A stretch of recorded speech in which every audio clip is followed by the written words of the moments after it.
Hola a todos, buenas tardes. Mi nombre es Vilenka Muñoz, soy psicóloga del equipo de Humana Consultores y el día de hoy vamos a estar aquí presentes en el webinar abierto cuyo nombre es Cuidar lo que siento, herramientas para fortalecer la salud mental. Los objetivos de este webinar son los siguientes. Reconocer las emociones básicas y su función en la vida cotidiana, promoviendo así una comprensión empática de los estados emocionales. También vamos a identificar señales de alerta emocional, fortaleciendo la conciencia emocional como una herramienta preventiva. Y vamos también a aplicar herramientas simples de autogestión y regulación emocional para así fortalecer la salud mental en el día a día.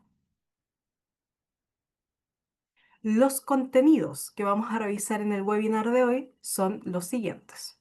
Uno, cuidar lo que sentimos. Vamos a conocer lo que es el impacto de las emociones, los mitos asociados a estas emociones y la importancia del autocuidado emocional.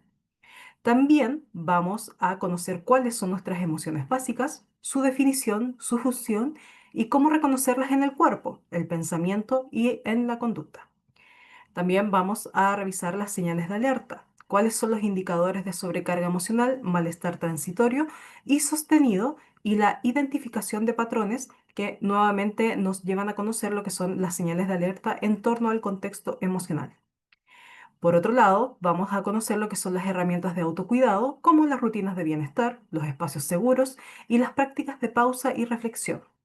Mientras que también vamos a conocer las técnicas de regulación emocional, comenzando con la respiración diafragmática, la visualización, el semáforo emocional y la reestructuración cognitiva. Y finalizamos, por supuesto, con la conclusión. Partamos entonces empezando esto con cuidar lo que sentimos, el impacto de nuestras emociones, los mitos asociados a ellas y la importancia que tiene el autocuidado emocional. ¿Cuál es el impacto de las emociones en nuestra salud mental? Primero que todo, debemos conocer y comprender que las emociones no son obstáculos de las que debemos evitar, sino más bien son señales que nos orientan en la experiencia humana. Las emociones tanto como la alegría, la tristeza, el miedo, el enojo y la sorpresa cumplen funciones que son mayormente adaptativas, ya que nos alertan, nos vinculan, nos protegen y nos movilizan. Sin embargo, cuando no las reconocemos ni las gestionamos adecuadamente, sí pueden convertirse en fuentes de malestar sostenido.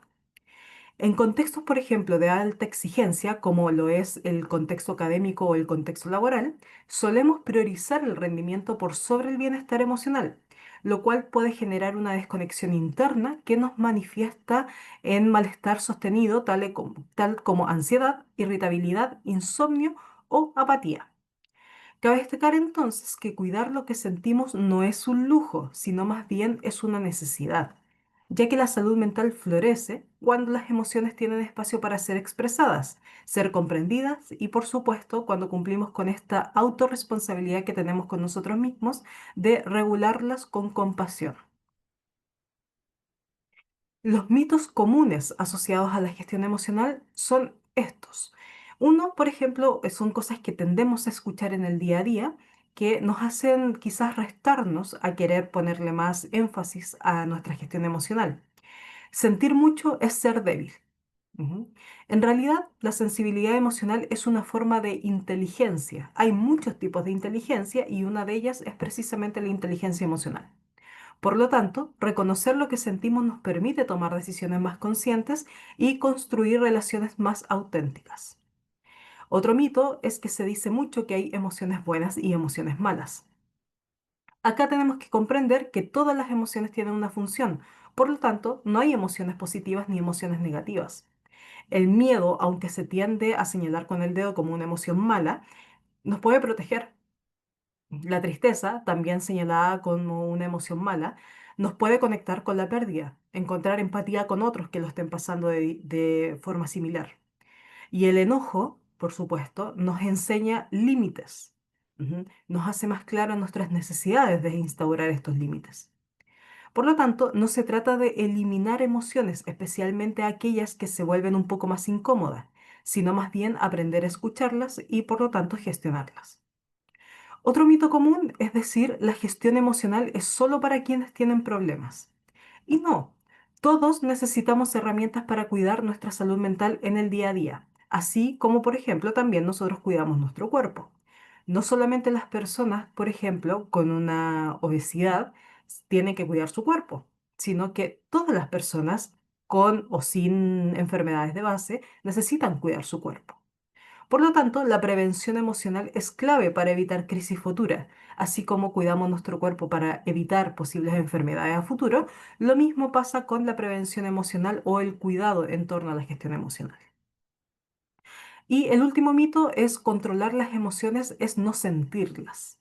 Las emociones en primer lugar no se pueden controlar. Las emociones se gestionan y gestionar, por lo tanto, no es reprimir, es reconocer, validar y elegir cómo respondemos de manera saludable a nuestras emociones, pero no las escondemos ni las reprimimos.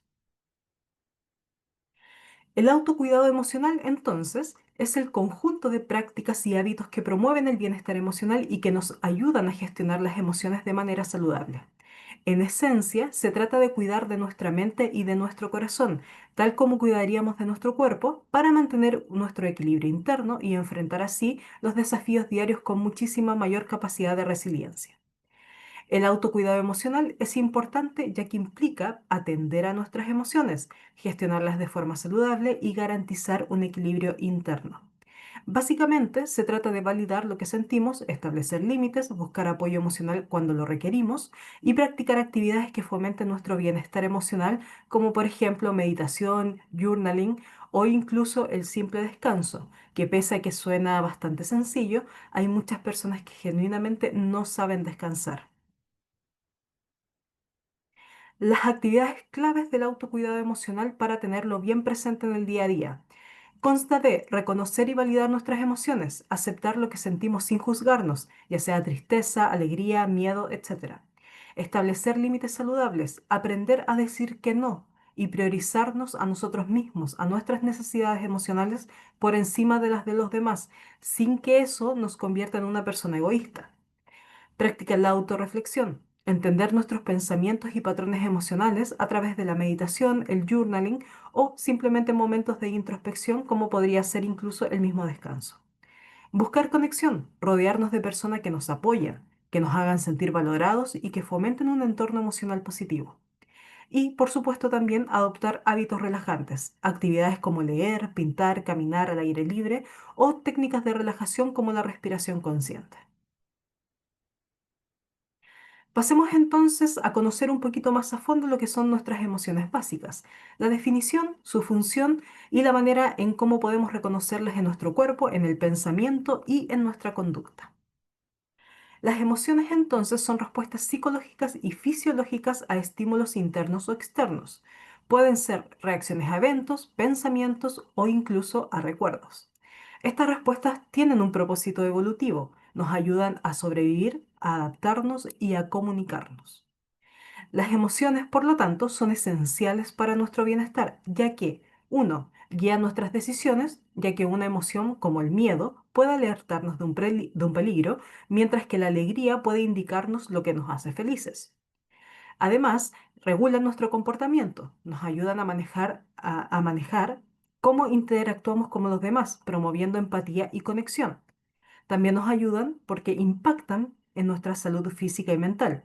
Una buena gestión emocional reduce el estrés y mejora la calidad de vida, mientras que por lo contrario, una mala gestión emocional va a aumentar el estrés y va a hacer que constantemente nos sintamos con mucho malestar.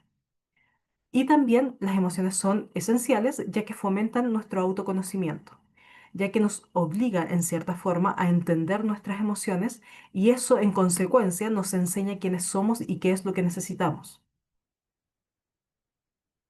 La conexión con nuestras emociones significa siempre estar atentos y conscientes de lo que sentimos en cada momento. Nuevamente, lo que señalamos anteriormente, sin reprimir ni ignorar esas sensaciones por incómodas que sean. Es como un puente entre lo que ocurre en nuestro interior y cómo interactuamos con el mundo exterior. Al conectar con nuestras emociones logramos comprender nuestras necesidades, nuestros deseos y por supuesto también nuestros límites, lo que a su vez fortalece nuestras relaciones y, como señalamos también antes, promueve lo que es nuestro propio autoconocimiento y por lo tanto nuestro crecimiento personal. Estas son nuestras emociones básicas, son cinco, que son las más grandes, las que más tendemos a conocer. Partamos entonces con la alegría. Su definición breve es una sensación de bienestar, satisfacción o placer. ¿Cuál es su función adaptativa? Refuerza conductas positivas y promueve una conexión social. Y un ejemplo cotidiano, reírnos con amigos, alcanzar una meta, lograr un propósito. Partamos entonces ahora con la tristeza. ¿Cuál es la definición breve? Respuesta ante una pérdida, una frustración o cuando sentimos dolor emocional. La función adaptativa de la tristeza es facilitar el retiro, la reflexión y la búsqueda de apoyo. Un ejemplo cotidiano, extrañar a alguien, no alcanzar un objetivo. El miedo, definición, sensación de amenaza o de peligro. ¿Cuál es su función adaptativa? Activa la protección y la evaluación de riesgos para evitar exponernos a ellos. En ejemplo cotidiano, sentir inseguridad antes de, por ejemplo, realizar alguna exposición. La ira es una reacción ante la injusticia, frustración o invasión de límites. Su función adaptativa nos moviliza nuestra energía para defendernos o cambiar una situación. Ejemplo cotidiano, cuando nos sentimos ignorados o cuando somos tratados de manera injusta. Y finalmente tenemos la sorpresa, que es la reacción ante lo inesperado. La función adaptativa de la sorpresa es que facilita la atención y la adaptación rápida. Y un ejemplo cotidiano, recibir una noticia inesperada. ¿Cómo podemos reconocer nuestras emociones en nuestro cuerpo, el pensamiento y la conducta? En el pensamiento, la alegría la reconocemos con pensamientos expansivos, optimismo y creatividad. La tristeza la reconocemos con pensamientos introspectivos, sensación de pérdida y baja autoestima. El miedo lo reconocemos como anticipación negativa, pensamientos catastróficos. El enojo con pensamientos rígidos, sensación de injusticia, necesidad de control. Y la sorpresa la reconocemos con interrupción del pensamiento habitual, curiosidad o confusión. Mientras que en nuestro cuerpo la alegría la reconocemos como una sensación de ligereza, energía, una sonrisa espontánea. La tristeza la reconocemos con pesadez, llanto, tensión en el pecho o en la garganta. El miedo lo reconocemos con palpitaciones, sudoración, tensión muscular. El enojo, calor corporal, mandíbula apretada, respiración agitada. Y la sorpresa la reconocemos con sobresaltos, dilatación de pupilas y pausas momentáneas. Mientras que en la conducta, la alegría la reconocemos con apertura, juego, expresión afectiva. La tristeza, retraimiento o necesidad de consuelo. El miedo, evitación, parálisis o huida. El enojo, confrontación, aumentar el tono de voz y gestos bruscos. Y la sorpresa, tener reacciones rápidas y buscar información en virtud de la curiosidad que tendríamos en torno a nuestros pensamientos. Identificar nuestras emociones entonces consiste en prestar atención a los sentimientos que experimentamos y les ponemos un nombre, una etiqueta. Ujú. A menudo las emociones pueden ser difusas y difíciles de procesar, pero cuando logramos identificarlas adquirimos claridad emocional y mayor control sobre nuestras reacciones. Herramientas, por ejemplo, como la rueda de emociones o incluso llevar un diario emocional, pueden ser útiles para realizar este proceso. Hay que tener en consideración en torno a esto que implica de lo importante que es reconocer nuestras emociones y colocarles un nombre, es más bien por las condiciones que tiene la gestión emocional. La gestión emocional tiene dos condiciones. Una es el hecho de que yo tengo que saber qué es lo que estoy sintiendo, debo colocarle entonces ese nombre y decir esto es lo que siento. Es pena, es angustia, es tristeza, es ira, es enojo, es felicidad, etcétera. Y la otra condición es que me debo permitir sentirlas. Solo si yo reconozco qué es lo que siento y me permito sentirla, yo puedo gestionar una emoción. Pero si no hago ninguna de las dos, me quedo al debe y la gestión emocional, por lo general, no funciona. Para identificar nuestras emociones podemos hacer lo siguiente. Escuchar a nuestro cuerpo. Las emociones suelen manifestarse físicamente, que es cuando existe la psicosomatización. Por ejemplo, la tensión en los músculos cuando tenemos ansiedad. Debemos también explorar el contexto. ¿Qué ocurrió antes de sentir esta emoción? El contexto puede ofrecernos pistas para saber sobre el origen de esta emoción y así que se nos sea un poquito más sencillo al momento de colocarles un nombre. Ponerle un nombre, tal cual como decíamos, es enojo, es alegría, es frustración o gratitud. hay que intentar especificar. Por eso se sugiere que utilicemos una rueda de emociones que implica tener las emociones más grandes, pero hay otras tantas que son mucho más específicas, que son los estados anímicos. Y también ser honesto con nosotros mismos, reconocer nuestras emociones sin juzgarlas. No hay emociones positivas ni negativas, como vimos anteriormente, pero sí hay algunas que son más incómodas que otras, y aún así necesitamos permitir sentir. Necesitamos permitirnos eso a nosotros mismos y por lo tanto no podemos autosabotearnos, básicamente, en torno a nuestras emociones. La importancia de reconocer y validar lo que sentimos. Si nosotros reconocemos y validamos lo que sentimos, por lo general evitamos la acumulación emocional, que ignorar las emociones puede llevarnos a explosiones de estrés o a conflictos internos, que es cuando ya no aguantamos más y todo explota, todo se ve negro, nada funciona. Nos enseña aceptación. Validar lo que sentimos significa aceptar nuestras emociones sin juicio alguno, lo cual, por lo tanto, fomenta la autocompasión, que si bien el término de autocompasión puede generar algunas confusiones en torno a qué es tenernos lástima de alguna u otra forma, no se trata de eso. La autocompasión se refiere netamente a saber tratarnos bien, a nosotros mismos. También facilita la autorregulación. Al entender por qué sentimos lo que sentimos, podemos manejar mejor nuestras emociones y nuestras reacciones también. Y también, por supuesto, refuerza la autoestima. Darle importancia a lo que sentimos nos ayuda a valorar nuestra propia experiencia y nuestra voz interna. Pasemos entonces a las señales de alerta. ¿Cuáles son los indicadores de sobrecarga emocional, el malestar transitorio y sostenido y la identificación de patrones en torno a las señales de alerta? Los indicadores de sobrecarga emocional. Para, primero que todo, entender que la sobrecarga emocional ocurre cuando las demandas internas o externas tienden a superar nuestra capacidad de procesamiento, de regulación o de sostener lo que sentimos. No siempre se manifiesta como una crisis visible, como una explosión, sino que muchas veces aparece en forma de señales sutiles que, si la ignoramos, sí pueden escalar hacia malestares más profundos en donde sí exista esta crisis visible o esta explosión emocional. Es importante reconocer estos indicadores ya que la sobrecarga emocional sostenida puede derivar en trastornos más complejos como por ejemplo trastornos de ansiedad generalizada, trastornos depresivos o el burnout. Ujú.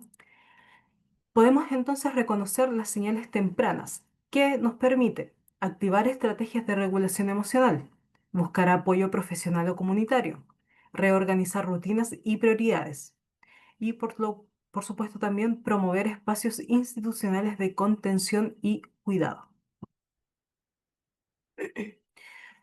Uno de los signos más comunes y de las alertas más comunes en torno a a esta parte en donde explotamos en cuanto a nuestros indicadores de sobrecarga emocional son los siguientes.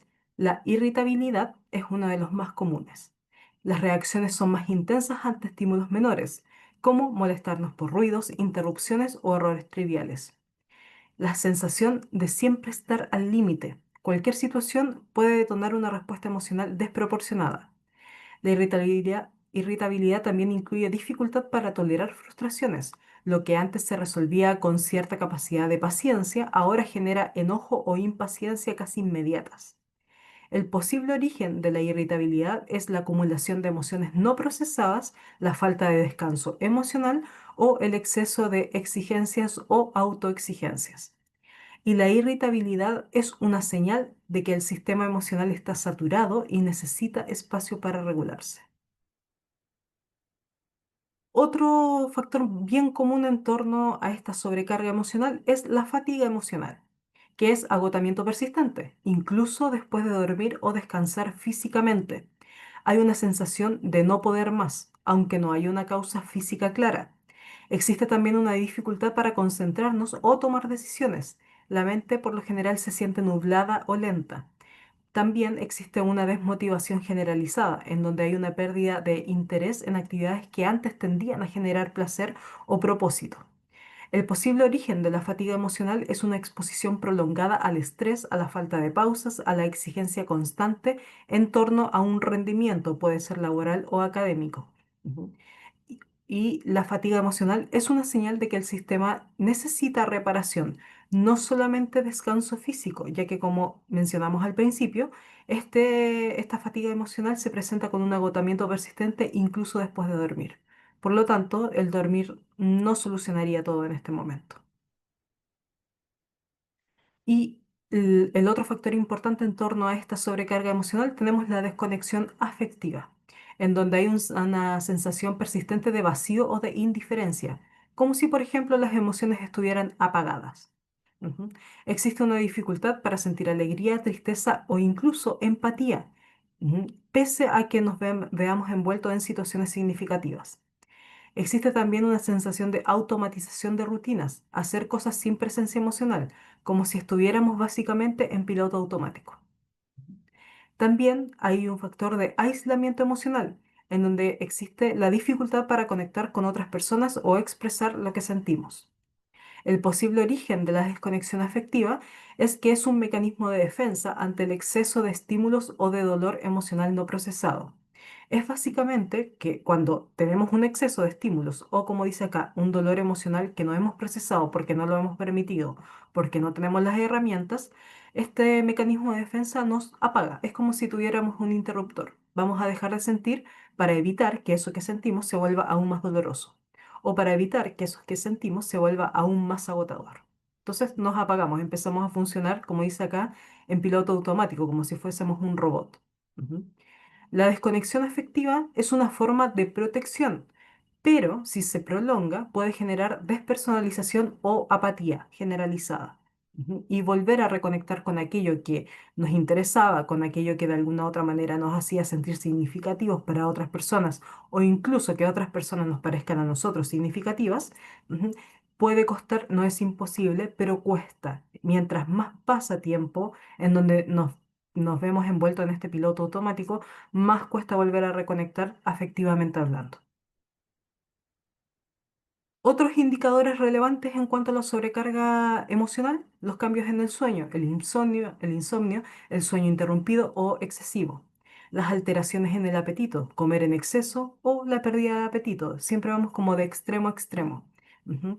Los síntomas físicos sin causa médica clara, dolores de cabeza, tensión muscular, problemas gastrointestinales. Estos, por lo general, en cuanto a los síntomas físicos sin causa médica clara, son principalmente asociados a este concepto que les mencioné anteriormente, que es la psicosomatización, que es cuando la mente deja de responder y empieza a responder el cuerpo. Ujú. También otro indicador relevante es la dificultad para disfrutar, incluso en momentos que deberían ser placenteros para nosotros. Y por supuesto también tenemos la sensación de estar constantemente desbordado, como si todo fuera demasiado sin saber por dónde empezar. Acá las diferencias que existen entre el malestar transitorio versus el malestar sostenido. El transitorio tiene las siguientes características. Surge ante una situación puntual, tiene inicio y fin claro y se atenúa con el tiempo o con apoyo. Ujú. El ejemplo, sentir ansiedad antes de vernos enfrentados a una evaluación. ¿Cuál sería la recomendación en torno a esto? Validar la emoción, es decir, validamos que tenemos ansiedad. Aplicamos técnicas de regulación, los ejercicios de respiración, el journaling, la visualización, cual sea que conozcamos y que sepamos que nos ayuda.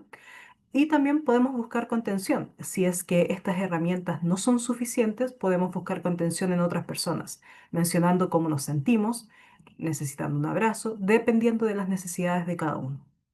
Mientras que el malestar sostenido tiene las siguientes características. Se mantiene en el tiempo, que puede ser por semanas o incluso meses. Afecta el funcionamiento diario y puede intensificarse y derivar en trastornos emocionales si es que no lo atendemos. Un ejemplo de esto, sentirnos tristes todos los días, sin causa aparente. La recomendación en este caso es buscar ayuda profesional, revisar rutinas, activar redes de apoyo. Ayuda profesional, psicólogo, psiquiatra, ujú. Revisar rutinas, ver qué es lo que hacemos día a día y en dónde quizás tenemos al menos un poco de bienestar o en dónde se intensifica nuestro malestar. Y activar redes de apoyo, que es básicamente un paso más allá de buscar simplemente contención, sino más bien adquirir toda la ayuda posible que en ese momento nosotros necesitemos de las personas en donde nosotros sepamos que la podemos obtener. Y la identificación de patrones que requieren atención. Los patrones emocionales son repeticiones en cómo sentimos, pensamos y actuamos ante ciertas situaciones que por lo general tienden a ser a veces crisis. Ujú. Detectarlos nos permite anticipar estas crisis y desarrollar estrategias de cuidado aún más efectivas. Señales de que un patrón emocional por lo general requiere atención. Uno, la repetición constante de una emoción. Por ejemplo, enojo todos los días, tristeza todos los días sin tener una causa clara. Ciclos de evitación. Evitamos personas, evitamos lugares o actividades por miedo o ansiedad, especialmente cuando antes no nos sucedía. Ujú. Autoexigencia extrema. Necesidad de rendir sin descansar, miedo al error, miedo a equivocarnos. Ujú. Diálogo interno negativo. Pensamientos recurrentes de desvalorización, como decirnos constantemente que no somos suficientes o que todo me sale mal. Y también el impacto en nuestros vínculos. Nos aislamos, tenemos conflictos recurrentes o frecuentes con otras personas y también consideramos esta dificultad para volver a conectar. Quizás cuando decimos, yo antes podía hacer amigos muy fácilmente y ahora no se me da, por decirlo de alguna forma. Puede haber un patrón emocional que requiere atención ahí y que no nos hayamos dado cuenta antes. Herramientas para identificar patrones. Podemos tener el registro emocional diario, anotar qué sentimos, cuándo lo sentimos, cómo y por qué. Ujú. Mapas de emociones. Visualizar qué emociones predominan en distintos contextos, el hogar, el trabajo, el estudio. Retroalimentación externa. Escuchar cómo nos perciben las personas de confianza. Y la autoobservación consciente. Practicar pausas durante el día para revisar cómo estamos. Tenemos que entender entonces que reconocer patrones no es para juzgarnos a nosotros mismos, sino más bien para entendernos con mayor profundidad y actuar con muchísima más compasión, nuevamente con nosotros mismos. Nosotros, por redundante que suene, convivimos con nosotros mismos todos los días. Entonces lo ideal es volvernos nuestro mejor aliado, no nuestro peor enemigo. Pasemos a las herramientas de autocuidado. Vamos a ver las rutinas de bienestar, los espacios seguros y la práctica de pausa y reflexión. ¿Cuáles son las rutinas de bienestar? Son conocidas como los pilares del equilibrio emocional. Las rutinas de bienestar no son actos aislados, sino que son hábitos sostenidos en el día a día que regulan nuestro sistema nervioso, fortalecen nuestra capacidad de resiliencia y por lo tanto previenen la sobrecarga emocional. Nos ayudan a eso. Una de las rutinas de bienestar más básicas que deberíamos considerar es el sueño reparador. El sueño hay que entenderlo como el reinicio del sistema emocional. Durante el descanso profundo, el cerebro procesa emociones, consolida aprendizajes y regula las hormonas del estrés. Los indicadores de calidad: dormir entre 7 a 9 horas al día, mantener horarios regulares y evitar pantallas antes de dormir, que es la desconexión digital básicamente. Idealmente, se recomienda que la desconexión digital tenga 2 horas. Dejar de ocupar pantallas previo a 2 horas antes de irme a dormir. Sin embargo, como estamos viviendo en un mundo globalizado y muchas de las cosas que hacemos en el día a día requieren de pantallas, de teléfono, de televisor, de tablet, de computador, etcétera, lo ideal es que se partan con mínimo 20 a 30 minutos de desconexión digital. No es yo me voy a dormir en el momento en que yo dejo el teléfono de lado, sino más bien yo dejo el teléfono de lado, me dedico a hacer otras cosas, como por ejemplo algo de lectura ligera en algún libro físico que yo tenga, y 30 minutos después me dispongo a dormir. El impacto emocional del sueño reparador es: la falta de sueño aumenta significativamente lo que es la irritabilidad, reduce la tolerancia a la frustración y debilita la capacidad de regulación emocional. Por lo tanto, fomentar lo que es un sueño reparador nos ayudaría a todo lo contrario. Disminuye nuestra irritabilidad, aumenta nuestra capacidad de tolerancia a la frustración y por lo tanto aumenta también la capacidad en nuestra regulación emocional. Otra rutina de bienestar es la conexión social. Nosotros somos seres sociales, vinculares. La conexión emocional entonces con otro tiende a regular nuestro sistema nervioso, ya que valía lo que sentimos y nos da sentido. Ujú. Formas de conexión: conversaciones profundas, espacios de escucha, compartir actividades significativas con otros. El impacto emocional de la conexión social es: el aislamiento prolongado puede generar tristeza, ansiedad o desconexión afectiva. Por lo tanto, la conexión sana es un antídoto emocional. permanecer en contacto con personas que para mí, por supuesto, sean significativas y de confianza, nos ayuda a disminuir la posibilidad de tener tristeza, ansiedad y, por supuesto, de evitar lo que es la desconexión afectiva. Hay otros factores que pueden promulgar esto, que pueden aportar a que aún así nos sintamos así, sí, pero la conexión social es un pilar fundamental que necesitaríamos para poder trabajar e intentar regular esto. Otro pilar importante en cuanto a estas rutinas de bienestar, la alimentación consciente. Lo que comemos influye directamente en nuestro estado emocional. Nutrientes, por ejemplo, como el omega 3, el magnesio y el triptófano, favorecen la producción de serotonina y la dopamina, que son las principales hormonas que físicamente nos ayudan a estar mejor en cuanto a nuestro bienestar emocional.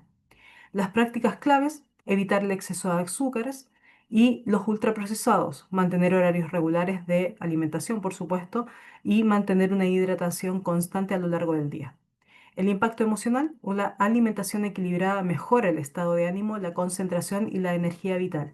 Una forma aquí de verlo bastante simple es en el desayuno, especialmente en estudiantes. Los estudiantes que por lo general no tienden a desayunar no están muy conectados precisamente al inicio de su jornada estudiantil, ya sea en el colegio o en la universidad, mientras que un estudiante que sí tiene una alimentación consciente en torno al desayuno, tiende a estar mucho más en conexión con lo que está aprendiendo, con la materia que está adquiriendo. Si bien acá hablamos de estudiantes, lo mismo puede pasar en ambientes laborales, del trabajo, con las tareas que tenemos que realizar en el día a día. Un desayuno equilibrado y contundente, ya que esta es la alimentación más importante en torno al día, es súper significativa. Ujú. Y otro pilar en torno a lo de las rutinas de bienestar es el movimiento corporal.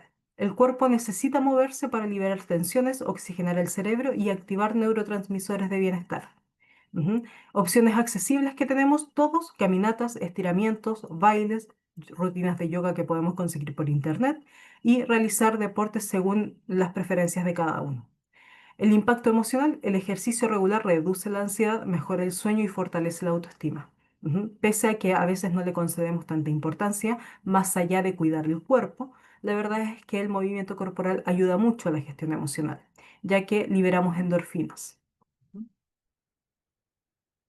Los espacios seguros, que son los entornos que validan lo emocional.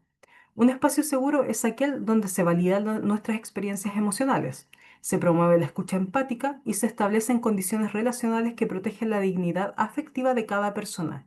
No se trata de que evitemos el conflicto en un entorno seguro, sino más bien que lo sostenemos con respeto y con contención. Los elementos claves de los espacios seguros es la validación emocional, reconocer que todas las emociones son legítimas, incluso aquellas que consideramos incómodas, nuevamente cambiando el lenguaje de que no hay emociones positivas y negativas, sino que hay algunas que son más incómodas que otras. Existe también la presencia empática, que es estar disponible emocionalmente sin juzgar ni interrumpir a otros. Los límites claros de los espacios seguros, establecer normas que protejan la integridad emocional de todas las personas que conformen este espacio. Y la confianza relacional, saber que lo que estamos compartiendo será cuidado y no usado en nuestra contra. La creación de nuestros espacios, de estos espacios seguros en el aula. Establecer rutinas de check-in emocional, usar lenguaje afectivo, permitir pausas. En casa, fomentar conversaciones abiertas, evitar respuestas como no llores o no es para tanto. En grupos, usar dinámicas de expresión emocional, establecer acuerdos de convivencia afectiva en donde todos se sientan cómodos para poder expresar aquello que sienten. El fundamento psicológico en torno a la creación de los espacios seguros es que el sistema nervioso se regula, sentimos que podemos aprender, explorar y tenemos la posibilidad de equivocarnos, nos atrevemos a expresar lo que sentimos sin miedo al rechazo y desarrollamos vínculos de confianza y de pertenencia. Acá hay una práctica de pausa y reflexión que la conocemos como journaling. En español también la podemos conocer como escritura reflexiva. Escribir lo que sentimos nos ayuda muchísimo a organizar el caos interno, liberar tensiones y descubrir patrones emocionales. El beneficio de la escritura reflexiva es mejora la claridad mental, fortalece la autorregulación y promueve el autoconocimiento. Acá tenemos algunos ejemplos de cómo comenzar con un ejercicio de de escritura reflexiva. El diario emocional, empezando a escribir, hoy me sentí de determinada forma porque me ocurrió tal situación. Por ejemplo, hoy día me sentí feliz porque me dieron una buena noticia. De lo contrario, hoy me sentí triste o enojado porque recibí una noticia inesperada que no me beneficia. Ujú. Hay otra forma también de escribir esta práctica del journaling, que son las preguntas guía, basándome en qué necesito hoy, qué me está enseñando esta emoción, qué me está queriendo decir. De esta manera, por supuesto, empezamos a descubrir estos patrones emocionales.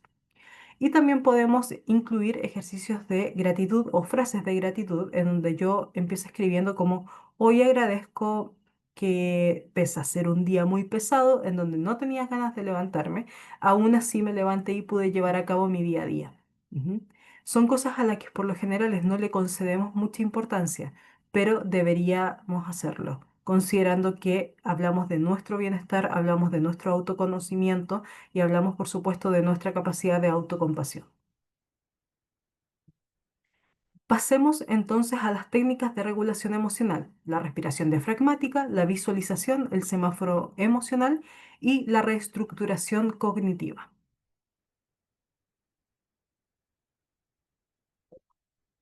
La respiración diafragmática, quiero decir.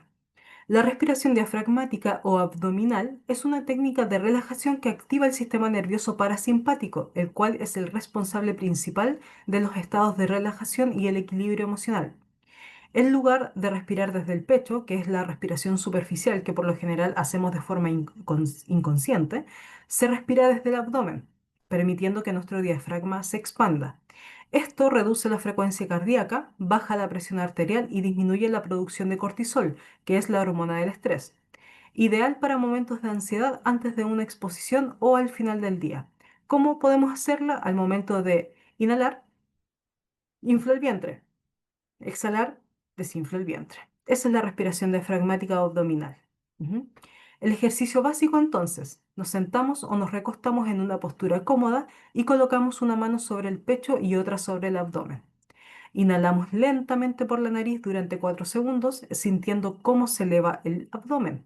Sostenemos el aire por 3 segundos. Luego exhalamos suavemente por la boca durante 6 segundos, sintiendo cómo el abdomen baja. Repetimos, quiero decir, este ejercicio durante 3 a 5 minutos, hasta que finalmente alcancemos este estado mayor de relajación. Ujú.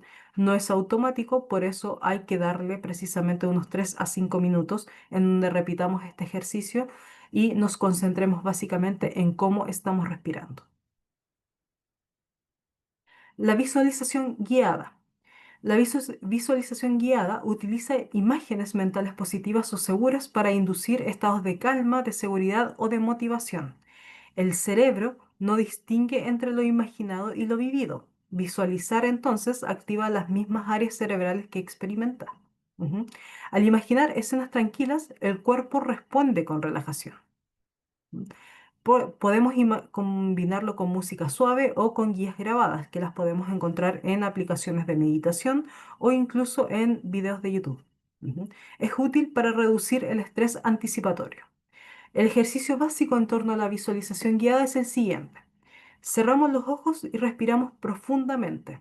Imaginamos un lugar seguro y tranquilo. Esto depende mucho de los gustos de cada persona. Puede ser una playa, puede ser un bosque, puede ser incluso nuestra propia habitación. Ujú. O un lugar en la casa en donde sepamos que nos sentimos bien y seguros y cómodos. Ujú. Exploramos entonces con detalles. ¿Qué es lo que vemos? ¿Qué escuchamos? ¿Qué sentimos? Permanecemos en esta imagen mental durante unos minutos, respirando lentamente. Al finalizar, abrimos los ojos con suavidad y notamos cómo nos sentimos, si es que hay una diferencia entre el antes de poner en práctica este ejercicio y el después. Y podemos, por supuesto, volver a repetirlo cada vez que lo sintamos necesario o que estemos con un estrés pendiente. Otra técnica es el semáforo emocional. Esta técnica es una herramienta sencilla y poderosa para interrumpir reacciones automáticas y elegir respuestas más conscientes ante situaciones emocionalmente intensas. Tiende a ser útil en conflictos interpersonales, momentos de frustración o toma de decisiones cuando estemos bajo presión. El semáforo emocional transforma la reacción en reflexión, especialmente las reacciones abruptas. Ujú. ¿Cuál es el funcionamiento? El rojo, la luz roja, implica detenerse. Reconocemos que estamos activados emocionalmente. Por ejemplo, estoy muy enojado, necesito parar. La luz amarilla implica observar, identificar qué estamos sintiendo, pensando y qué estamos necesitando. Por ejemplo, siento enojo porque me sentí ignorado y quizás necesito un tiempo para mí mismo, necesito aislarme un poco para regularme. Ujú. Y la luz verde implica actuar, elegir una respuesta regulada y saludable, que no me vaya a poner más en conflicto con otras personas de lo que podría haber hecho si es que yo hubiese actuado impulsivamente. Ujú. Por ejemplo, voy a expresar lo que siento sin herir a otros, sin palabras hirientes, sin acusar a nadie. Voy a simplemente dar a conocer cómo yo me siento. Y finalmente tenemos la reestructuración cognitiva. Esta es una técnica que está dentro de la terapia cognitivo-conductual y que busca identificar y modificar pensamientos automáticos negativos o distorsionados, promoviendo una narrativa interna mucho más saludable y autocompasiva con nosotros mismos. Lo que pensamos influye muchísimo y directamente en lo que sentimos y cómo actuamos.